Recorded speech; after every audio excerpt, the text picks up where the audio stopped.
Hi, and welcome to the November Oh So Inspired collaboration hop hosted by my friend Call Me Crafty Owl.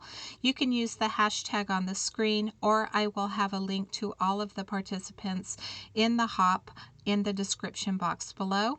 We would love for you to play along with us. If you wanted to play along, you could use the hashtag on your social media. I was oh so inspired, and that will tag us and alert us of the projects that you've created that were inspired by ours. Each month we choose an inspiration piece as a jumping off point for our projects. This month our piece was created by Kelly Fusco. You can see that she did use a spotlight effect on her card. It's a pretty clean and simple card, and that was the inspiration for my Christmas card today.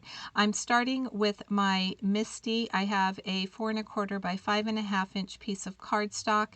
I also have a Hero Art stamp. This has stars on it. I don't know the name of it. I have had this stamp in my stash since the beginning of my card making. So I do not believe that this is available, but you could use any 6x6 stamp or background stamp for this technique. I have added it to my Misty door. To my panel, I added a little bit of glue so that it will stick to my background. I'm treating my card panel with an anti-static tool because I'm going to be doing some heat embossing. I have my Versamark ink out. I'm inking up my stamp generously. Then I'll use my stamp pressure tool in order to get a good impression. That gives me a nice even impression over that door. I get nice even pressure. And then I'm using my Brutus Monroe Sterling sparkling embossing powder. This has glitter in it, so it's going to give those stars a beautiful sparkly shine. Because it does have that glitter in it, I am going to start by heating it from behind, which is going to start the setting process. That way when I turn it over and I finish up my heat embossing, I'm not going to have that glitter blowing all over my craft room. We are going to use this Lily of the Valley Snow Cute stamp set. This is available on Etsy. Lily of the Valley is a UK company, and they have some adorable stamps. So I colored my little penguin off screen.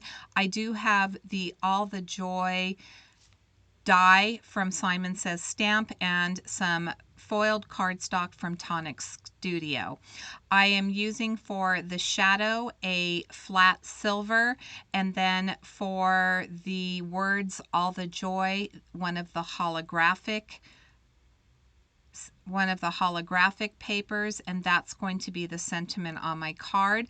I want the star to be the spotlight on the card, so I'm using this star die from Pink Fresh Studio, and I am going to cut that out of my panel, and we are going to create a shaker card. So I have my Anna Griffin Empress Mini. I'm going to quickly run this through my die cutting machine and cut that out. I made sure that I knew where my sentiment was going to go approximately so that I could get the star in a nice spot.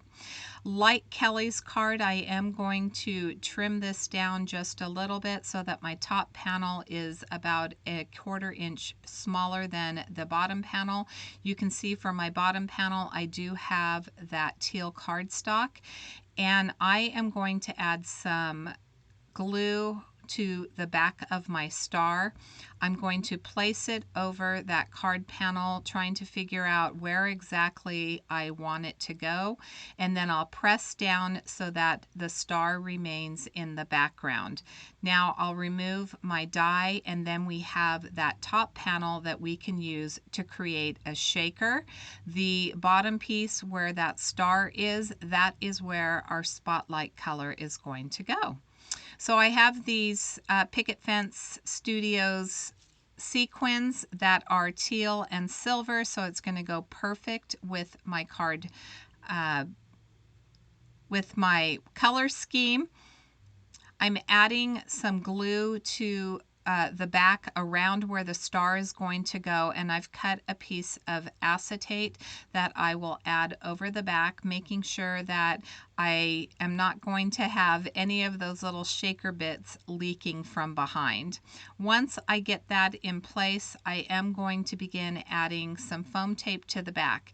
Now, I only add a single layer of foam tape. If you really wanted a lot of shake, then a lot of movement with your sequins, then you would add 2 layers. I just wanted a really tight shaker card. I wanted the sequins to have a little bit of movement, but I wasn't looking for like this big shakety shake.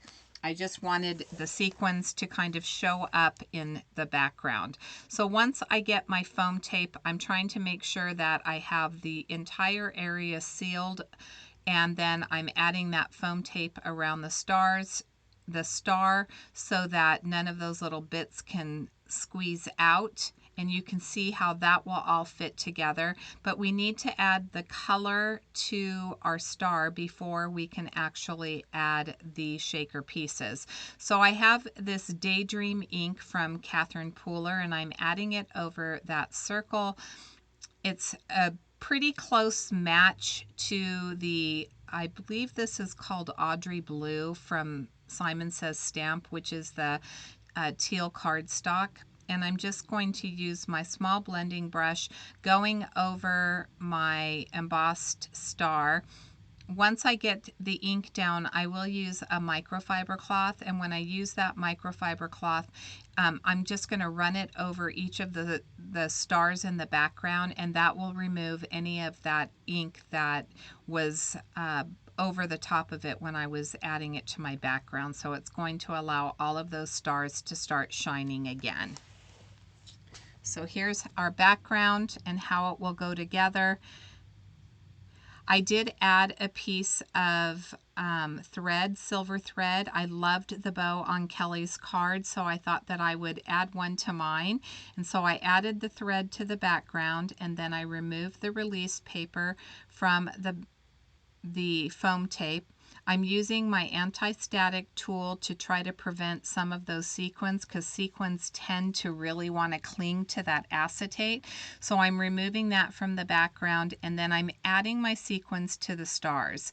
I will clean off the ones that are off the star. I'm trying to keep everything nice and clean so that I can lay my panel over the front. I am not great at this. I'm going to be flat out honest with you at aligning things. So I don't get this. The star is perfectly aligned, but I kind of get the top a little bit off center. I don't have an even border all the way around, but I got it close enough that I was okay with it. So you can see I do have those shaker bits in the middle. It's a lot tighter, so they're not moving as freely as if I would have put a second layer of foam tape to it, but that's what I was looking for. I added my penguin directly to the panel with some glue. I added foam tape to the shadow portion of the sentiment that says all the joy. And then I'm using some of those sequins that were the teal colored, the smaller ones, and I'm just placing them around the outside of my background. And you can see that I do have the spotlight. I have the same embossed pattern in my star that's recessed, but I did color it with the blue, which is adding that little bit of highlight.